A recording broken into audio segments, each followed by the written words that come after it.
Friends, today we will talk about Thomas Sackville. इससे पहले हम एडमंड स्पेंसर कर चुके हैं, पोएट्स कर रहे हैं हम इलिजाबेथन एज के।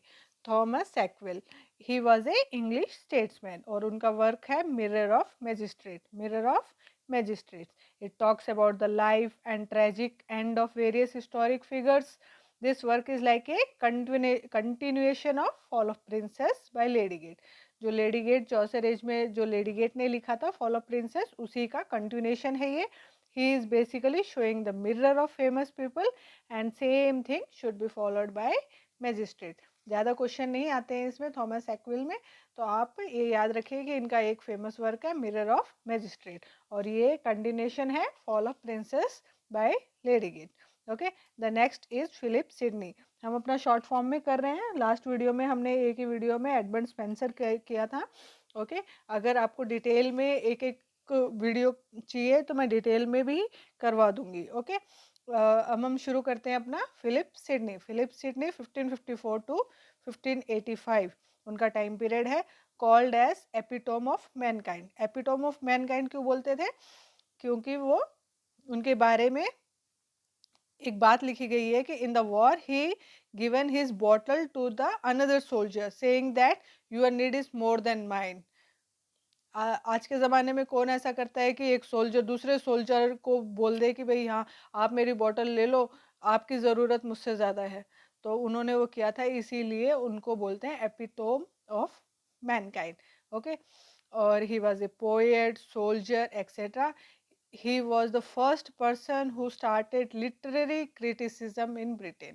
उससे पहले कटाक्ष नहीं होते थे और इन्होंने ही शुरू किया था एक दूसरे पोएट पे कटाक्ष करने। ओके, तो ये आपको याद रखना है।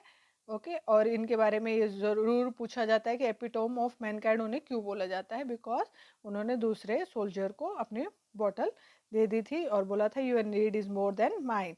ओके, उनका फर्स्ट वर्क है लेडी ऑफ मे। उनका फर्स्ट वर्क है Lady of May. One act play है ये। It relates to Queen Elizabeth one. It is a pastoral playlet. Okay, it is a pastoral playlet.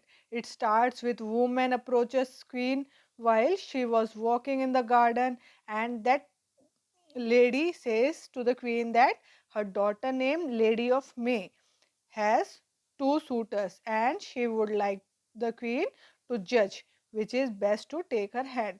वो queen एक lady queen Elizabeth के पास जाती है और वो बोलती है कि मेरी डॉटर का नाम है लेडी ऑफ मे और उसके लिए दो रिश्ते आए हैं, तो हमें जज करना है कि क्वीन को बोलती है कि आप जज करिए कि कौन सा बेस्ट है उसके लिए। ओके, तो ये उनका फर्स्ट वर्क है Lady of May. One act play है ये। Next is एस्ट्रोफेल and Stella. एस्ट्रोफेल and Stella. एस्ट्रोफेल क्या होता है? Star lover but can not reach it. वो आप प्यार तो करते हैं तारों से लेकिन आप उन तक पहुंच नहीं सकते, उसे कहते हैं एस्ट्रोफेल। एंड स्टेला मतलब है स्टार। इस नाम का मतलब है स्टार। ओके, 108 सोनेट्स में लिखा गया है और एंड इसमें 11 सॉन्ग्स है। कितना? 11 songs based on the girl when he met in court, Penelope Devereux. वो एक लेडी से मिलते हैं कोर्ट में, उसके ऊपर लिखा है इन्होंने Penelope father want her to marry Sidney but she marry to Robert Rich. उसने वो लेडी ने किससे शादी करी? रॉबर्ट रिच से। And Sidney was so disappointed that he write this Astrophel and Stella. उन्होंने इसीलिए एस्ट्रोफेल एंड स्टीला लिखा कि मैं उस तारे को प्यार तो करता था लेकिन मैं उस तक पहुंच नहीं पाया। ओके, तो आपको याद रखना है कि पेनिलोप से वो प्यार करते थे फिलिप सिडनी, लेकिन उसने रॉबर्ट रिच से शादी कर ली। Okay, Astrophel is Sidney himself. Astrophel जो है वो सिडनी खुद है। Poem is model from Italian writer Petrarch. In the last sonnet 108 Stella does not return to Astrophel. No resolution. इसमें कोई रेजोल्यूशन नहीं था कि भाई कहानी का अंत अच्छे से नहीं बताया गया। Okay, next is Arcadia. Arcadia next work is Arcadia. Two major versions है, old Arcadia and new Arcadia. दो मेजर वर्जन्स है इसके। Model from Heliodorus. Model from Heliodorus, comprises of 5 books. कितनी? comprises of 5 books. Shakespeare borrowed the subplot Gloucester of King Lear from this.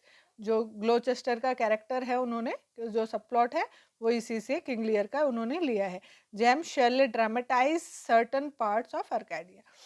जो James शर्ले है उन्होंने भी dramatise किए हैं कुछ पार्ट्स अर्काडिया के. King Charles one coated the lines from Arcadia. King Charles one ने भी कई लाइन्स इसकी कोटेड की है.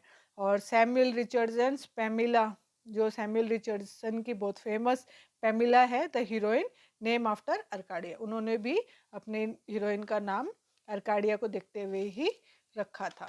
ओके, तो ये आपको याद रखना है, बहुत ही फेमस स्टोरी है अर्काडिया. ये आपको डिटेल में चाहिए तो मैं आपको डिटेल में भी एक एक स्टोरी पोइट्री करवा दूंगी. Okay, the next, he translated and paraphrase the psalms of Bible.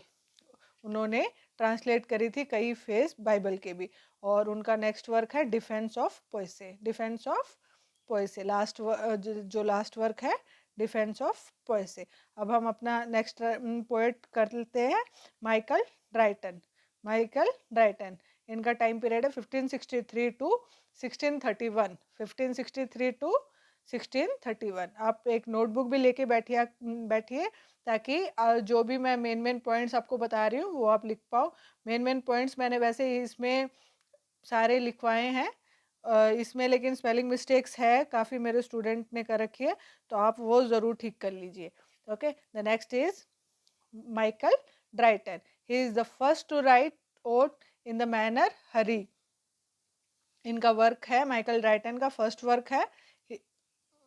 ये जो माइकल ड्राइटन फर्स्ट थे जो ओड्स लिखते थे. ओके, तो इनका फर्स्ट वर्क है harmony of church. Harmony of the church इसका है. This is destroyed by the people order. ये डिस्ट्रॉय कर दिया गया था. Shepherd garland. Next is shepherd garland. Rowland, under the name of Rowland he has written this. Rowland के नाम से इन्होंने ये लिखा है. Ideas mirror. The next is ideas mirror.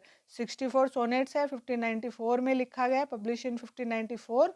और he talks about the lady who lives by the river and the poet sells to win the lady but he dies as a bachelor. Okay, लेकिन वो उसको पाना चाहता है लेकिन वो एक ये बैचलर की लाइफ ही मर जाता है. Next is legend of Piers. Legend of Piers Gaveston. Legend of Pyrrhus Gaveston. The next work, fifth work is Matilda. Matilda. Next work is Matilda. Epic poem in rhyme royal. It is an epic poem और rhyme royal में ये लिखा गया है. फिर next है Endymion Fabe. Endymion Fabe. The last is heroic epistles. Heroic epistles. Epistles क्या होते हैं? Exchange of letters. Okay. The next is when Elizabeth. ये हमने इसका कर लिया है. और ये heroic epistles, exchange of letters. और ये इम्पोर्टेंट आपको एक बात बताना चाहूँगी. When Elizabeth died James one came on the throne. Elizabeth के डेथ होने के बाद में जेम्स वन राजा बने. And the response Michael Drayton receive in the court is not good so he write. उन्होंने जो आगे के जो लिखे हैं वो उनको रिस्पॉन्स अच्छा नहीं मिल रहा था जेम्स की तरफ से, किंग जेम्स की तरफ से, इसीलिए उन्होंने लिखा था. The next is owl. The next is owl. उन्होंने सटायर ऑन जेम्स वन. उन्होंने व्यंग किया है जेम्स वन के ऊपर इसमें. Okay, the next is man in the moon. The next is seventh one is the man in the moon. ये satire ballad है ऑफ एग्निकोट. ये भी एक सटायर है. उन्होंने ये बैलेड लिखा है उन्होंने एग्निकोट के ऊपर. Okay, the next is Polyolbiol. Polyolbiol. The next is Polyolbiol, in which he records the discoveries, legends, the beauty in the period of Queen Elizabeth. Okay, it is one of the longest poem in English. आपको याद रखना है, Polyolbiol is one of the longest poem in English. Question आ सकता है कि which is the longest poem in English तो आपको ये लिखना है which is the first longest poem, Polyolbion. Okay, तो ये आज हम इतना ही करेंगे. Thank you for watching my video. कल मैं वीडियो डालूँगी क्वेश्चन आंसर्स पे। हम ज़्यादा से ज़्यादा 50 क्वेश्चंस एक पर वीडियो कोशिश करेंगे कि अटेम्प्ट करने की। तो thank you for watching my video. ज़्यादा से ज़्यादा शेयर कीजिए, लाइक कीजिए, सब्सक्राइब कीजिए और कमेंट करिए कि अगर आपको डिटेल में एक-एक पोएट, राइटर कुछ भी आपको डिटेल में करना है, तो मैं डिटेल में भी आपको करवा दूँगी और डिटेल में नोट्स चाहिए आपको, everything I will provide. Okay, thank you for watching my video.